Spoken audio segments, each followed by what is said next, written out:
इंशाल्लाह तुम पढ़ना शुरू करो, 15-20 मिनट रोजाना टाइम निकालो। अगर तुम्हारी मोहब्बत सच्ची है, कुरान से मोहब्बत सच्ची है, इंशाल्लाह देखना 3 से 6 महीने नहीं गुजरेंगे तुम कुरान पढ़ना सीख जाओ। मुसलमान हो कुरान ना पढ़ना जानता हो ये अफसोस है। मुसलमान का बच्चा हो कुरान ना जानता हो ये अफसोस है। अच्छा, हाशिम अमला का नाम आप लोगों ने सुना होगा। हाशिम अमला को जानते हैं ना? साउथ अफ्रीका टीम का खिलाड़ी है नौजवानों, बड़ा हम नौजवानों को पैगाम देना चाहते हैं और कुर्बान जाओ, इंटरनेशनल खिलाड़ी है हाशिम अमला। उम्र कितनी है? 25 साल। और कुर्बान जाओ, उनके तकवे का क्या कहना, उनकी परहेजगारी का क्या कहना, उनकी इबादत का क्या कहना। अल्लाह अकबर कबीरा। इतनी बड़ी दाढ़ी, कितनी बड़ी दाढ़ी? अरे भाई बोलो भाई, इतनी बड़ी दाढ़ी हाशिम अमला की, इतनी बड़ी दाढ़ी। 25 साल का नौजवान है, खूबसूरत चेहरा। कुर्बान जाओ, उनके पास क्या नहीं है बताओ? हाशिम अमला के पास क्या नहीं है? दौलत की कमी नहीं है, शोहरत की कमी नहीं है, इज्जत की कमी नहीं है, जवान है, खट्टा कट्टा है, उनके बावजूद भी इतना सौमो सलात का पाबंद है। और कुर्बान जाओ, मीडिया वालों ने पूछा, ए हाशिम अमला, इन यहूदियों, इन क्रिकेटों, इन साथियों के साथ आप रहते हो, ये लोग तो दूसरे मजहब को मानने वाले हैं, आप मजहब इस्लाम को फॉलो करते हैं, आप नमाज पढ़ते हैं, ये लोग डिस्टर्ब तो नहीं करता है? और कुर्बान जाओ, उन्होंने जवाब दिया, नहीं नहीं नहीं, ये लोग मेरे बड़े अदब करते हैं, बड़े एहतराम करते हैं जब मैं नमाज पढ़ता हूँ। और कुर्बान जाओ, जब मैं नमाज पढ़ता हूँ कोई मेरे रूम में, होटल के रूम में दाखिल नहीं होता है। और जब मैं सफर में करता हूँ, चाहे वो प्लेन में सफर करूँ, ट्रेन में सफर करूँ, वो बस में सफर करूँ, मेरे हाथों में अल्लाह का कुरान हो, चाहे वो स्कूल हो, चाहे वो यूनिवर्सिटी हो। अल्हम्दुलिल्लाह सुम्मा अल्हम्दुलिल्लाह। लेकिन पहले कुरान पढ़ा दो, फिर उसको दुनियावी तालीम दो। और अपने बच्चे को जाहिल ना रखो, अपने बच्चे को अनपढ़ ना बनाओ, अपने बच्चे को गवार ना बनाओ, इसलिए कि जब तक तालीम नहीं होगी वो खुदा को नहीं पहचानता। अच्छा बताइए, तालीम नहीं होगी, एजुकेशन नहीं होगा, वो खुदा को पहचानेगा? बोले भाई, खुदा को पहचानेगा? खुदा को नहीं पहचानेगा। है नमाज पढ़ो या नमाज पढ़ो, नमाज पढ़ो, तो तालीम नहीं होगी, नमाज क्या पढ़े? अरे नमाज पढ़ना है तो पहले कुरान पढ़ेगा, नहीं पहले नमाज पढ़ेगा? बोलो भाई, है कि नहीं? इसलिए कि तालीम जरूरी है भाई। कुरान नहीं पढ़ेगा, कुरान अगर वो नहीं जानता तो नमाज में पढ़ेगा क्या? नमाज में सिर्फ हदीस तो नहीं है ना, कुरान भी तो है। सना हदीस है, लेकिन सना के बाद सूरह फातिहा ये अल्लाह का कुरान है। तो कुरान जरूरी है, पहले कुरान पढ़ो, हर जिंदगी पे कुरान पढ़ो। इसलिए नौजवानों, ये मदरसा पैगाम देता है, चटाई पर बैठकर हमारे उलमाए किराम बैठकर आपके बच्चों को तालीम देते हैं, आपके बच्चों को कुरान पढ़ाते हैं, आपके बच्चे को दीन सिखाते हैं। अल्हम्दुलिल्लाह, इनका एहसान मंद होना चाहिए आपको, आपके दिलों के अंदर में भी शौक होना चाहिए कि हम कुरान नहीं पढ़े हैं। अल्हम्दुलिल्लाह, हमको भी कुरान पढ़ना चाहिए। मैंने 65 साल से 75 साल के 6 लोगों को कुरान पढ़ाया, अल्हम्दुलिल्लाह। 65 साल से 75 साल के बूढ़े लोगों को, मैं इमाम ना हूं, 6 लोगों को कुरान पढ़ाया। सुभान अल्लाह बोले तो माशाअल्लाह। 6 लोगों, कोई मुश्किल नहीं है। आपकी उम्र हो गई 50 साल 60 साल, कुरान नहीं पढ़े, बचपन में नहीं पढ़े, जवानी में नहीं पढ़े, बूढ़ा हो गए, तो कोई मुश्किल नहीं है। ये जो मदरसा है ना, मदरसा रियाजुल उलूम इस्लामपुर सफदलपुर, अल्हम्दुलिल्लाह, रोजाना 10 से 15-20 मिनट टाइम निकालो। मेरा मशवरा है, नाक़िस मशवरा है, रोजाना मेरे बच्चों नौजवानों 10 से 15-20 मिनट टाइम निकालो, मदरसे में आ जाओ। मदरसा अगर दूर है, मस्जिद का इमाम है ना, उसके पास बैठ जाओ 10 मिनट। क्या मिनट भाई? बोलो भाई। अरे भाई बोलो भाई। 10 से 15-20 मिनट के हजरत मुझे कुरान पढ़ना है, हजरत मुझे कुरान पढ़ना है, आप मुझे थोड़ा टाइम दे दे, बड़ी मेहरबानी होगी। अगर पैर पकड़ना पड़े तो पैर पकड़ लेना पढ़ाने वाले। इंशाअल्लाह तुम पढ़ना शुरू करो, 15-20 मिनट रोजाना टाइम निकालो। अगर तुम्हारी मोहब्बत सच्ची है, कुरान से मोहब्बत सच्ची है, इंशाल्लाह देखना 3 से 6 महीने नहीं गुजरेंगे तुम कुरान पढ़ना सीख जाओ। मुसलमान हो कुरान ना पढ़ना जानता हो ये अफसोस है, मुसलमान का बच्चा हो कुरान ना जानता हो ये अफसोस है। अच्छा, हाशिम अमला का नाम आप लोगों ने सुना होगा। इंशाल्लाह तुम पढ़ना शुरू करो, 15-20 मिनट रोजाना टाइम निकालो। अगर तुम्हारी मोहब्बत सच्ची है, कुरान से मोहब्बत सच्ची है, इंशाल्लाह देखना 3 से 6 महीने नहीं गुजरेंगे तुम कुरान पढ़ना सीख जाओ। मुसलमान हो कुरान ना पढ़ना जानता हो ये अफसोस है, मुसलमान का बच्चा हो कुरान ना जानता हो ये अफसोस है। अच्छा, हाशिम अमला का नाम आप लोगों ने सुना होगा। हाशिम अमला को जानते हैं ना? साउथ अफ्रीका टीम का खिलाड़ी है नौजवानों, बड़ा हम नौजवानों को पैगाम देना चाहते हैं और कुर्बान जाओ, इंटरनेशनल खिलाड़ी है हाशिम अमला। उम्र कितनी है? 25 साल। और कुर्बान जाओ, उनके तकवे का क्या कहना, उनकी परहेजगारी का क्या कहना, उनकी इबादत का क्या कहना। अल्लाह अकबर कबीरा। इतनी बड़ी दाढ़ी, कितनी बड़ी दाढ़ी? अरे भाई बोलो भाई, इतनी बड़ी दाढ़ी हाशिम अमला की, इतनी बड़ी दाढ़ी, 25 साल का नौजवान है, खूबसूरत चेहरा। कुर्बान जाओ, उनके पास क्या नहीं है बताओ?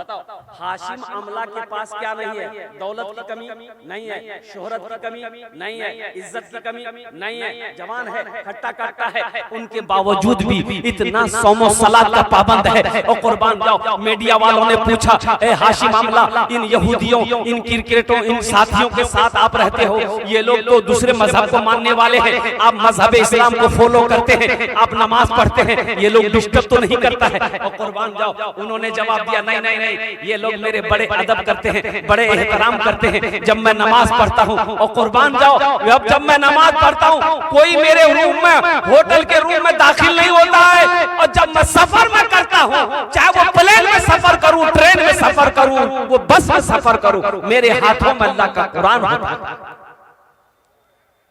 नौजवानों, आज तो कुरान पढ़ना बड़ा आसान हो गया है, मोबाइल का जमाना है, सोशल मीडिया का जमाना है। कुरान में अल्हम्दुलिल्लाह, मोबाइल में कुरान मंगाओ, कुरान पढ़ो। अब मोबाइल में कुरान पढ़ोगे, वजू बनाने की जरूरत नहीं है, वजू बनाने की जरूरत नहीं है। हाँ, पाक होना जरूरी है, बगैर पाकी कुरान पढ़ना मना है, बगैर वजू कुरान छूना मना है।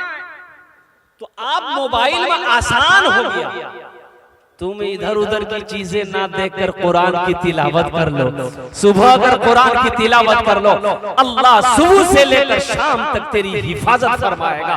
जो काम में जाओगे वो काम बन जाएगा, वो काम में कामयाबी मिल जाएगी। शर्त है कि तुम कुरान सुनो।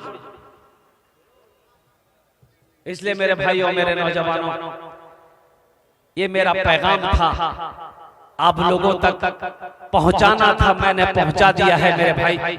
अल्हम्दुलिल्लाह, इन मदरसों को आबाद करो। अल्लाह अकबर कबीरा।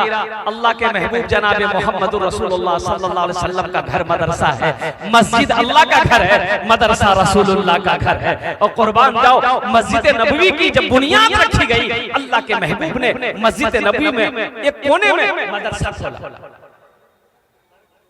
एक मदरसा खोला। हम चाहते हैं कि हर मोहल्ले में, हर बस्ती कम से कम 1-2 मदरसे होना चाहिए। हर एक मदरसे, हर एक मोहल्ले में 1-2 मकतब होनी चाहिए, ताकि हमारा बच्चा कुरान पढ़े, कुरान सीखे। अल्लाह के रसूल ने इरशाद फरमाया, खैरुकुम मन तअल्लमल कुरान व अल्लमहु, तुम में सबसे अच्छा वो है, बेहतर वो है, अफजल वो है जो कुरान सीखे, दूसरों को सिखाए। इंशाल्लाह कुरान सीखेंगे मेरे भाई, जरा हाथ उठाओ, इंशाल्लाह मैं दुआ कर दूंगा। अल्हम्दुलिल्लाह, वाह भाई वाह, ये सारा मजमा तैयार है कुरान सीखने के लिए, अपने बच्चों को कुरान पढ़ाने के लिए, चाहे वो बेटी हो चाहे वो बेटा हो। मुसलमानों, अपने बच्चे को एजुकेशन से क्या कहते हैं, क्या रास्ता करो। अपने बच्चों को, चाहे वो ये वक्त भूखा क्यों ना रहना पड़े, लेकिन अपने बच्चे को जाहिल मत रखना। अपने बच्चे को, अच्छा सर्वे किया, सच्चर कमेटी की रिपोर्ट के मुताबिक एक सर्वे किया गया पूरे हिंदुस्तान का, हर कौम का, हर मजहब का सर्वे किया गया। अब जानते हैं उस सर्वे में मुसलमान सबसे पिछड़ा जाति घोषित किया गया कि मुसलमान तालीम में पीछे है, मुसलमान पढ़ाई में पीछे है, मुसलमान एजुकेशन में पीछे है। यही वजह है कि आज हम कामयाब नहीं हैं।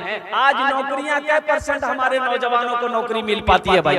कै % हमारे पास नौकरियां रह गई है? इसकी वजह यही है कि हमने तालीम हासिल करना छोड़ दिया, हमने पढ़ना छोड़ दिया है। इसलिए मुसलमानों जगो अगर कामयाब होना चाहते हो, दूसरी कौमों से आगे निकलना चाहते हो, तो तालीम को फोकस करो, तालीम को फोकस करो।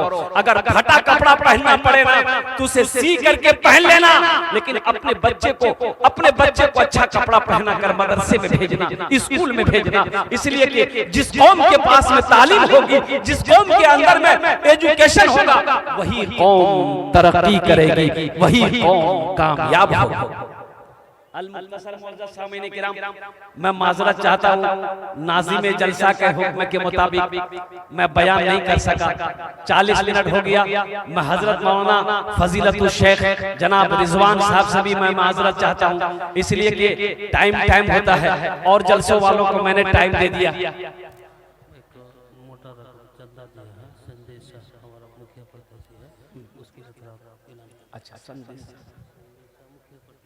माशाअल्लाह, अल्हम्दुलिल्लाह, अल्हम्दुलिल्लाह। बहुत खुशी की बात है मेरे भाई, यही तो हम कहते हैं। देखिए ये मेरा जो हिंदुस्तान है ना, ये हिंदुस्तान है ना, अल्हम्दुलिल्लाह, जहाँ पर गंगा जमनी की तहजीब है। अल्हम्दुलिल्लाह, गंगा जमनी की तहजीब है। हिंदू, मुसलमान, सिख, ईसाई, अल्हम्दुलिल्लाह सब आपस में मिलकर रहते हैं, भाईचारगी अंदर के अंदर में है। अब देखिए खुशी होगी, हमारे शेख ने बताया कि हजरत ये हमारे मुखिया प्रत्याशी है संजय साहब।